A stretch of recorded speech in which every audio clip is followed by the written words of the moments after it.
La présence du Vietnam en phase finale de la Coupe du Monde, tenue du 20 juillet au 20 août en Nouvelle-Zélande et en Australie, est un jalon historique pour le football vietnamien. L'équipe vietnamienne féminine de football s'est envolée le 5 juillet de Hanoï et est arrivée le 6 juillet à Napier, en Nouvelle-Zélande, où elle disputera des matchs amicaux contre la Nouvelle-Zélande le 10 juillet et l'Espagne le 15 juillet. Lors de son premier match à la Coupe du Monde féminine de la FIFA 2023, le 22 juillet, le Vietnam va écrire une nouvelle page de son histoire. Face aux États-Unis, champion du monde en titre, à Eden Park, une équipe vietnamienne va en effet disputer une Coupe du Monde de la FIFA pour la toute première fois, hommes et femmes confondus. Dans un entretien avec la FIFA, le sélectionneur Mai Đức-Chung explique être motivé par une chose, rendre son pays fier.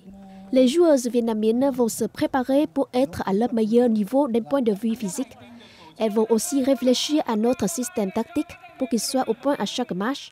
Qu'est-ce que le Vietnam peut-il obtenir à Australie et Nouvelle-Zélande 2023?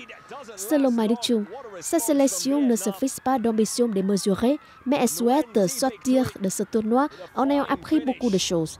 C'est un tel honneur et une telle fierté pour moi et l'ensemble de mon équipe, confie-t-il, avant de déclarer que nous sommes fiers d'être vietnamiens. Nous attendions ce moment depuis très longtemps. Nous avions raté l'occasion d'aller à la Coupe du Monde auparavant, mais nous avons réussi cette fois.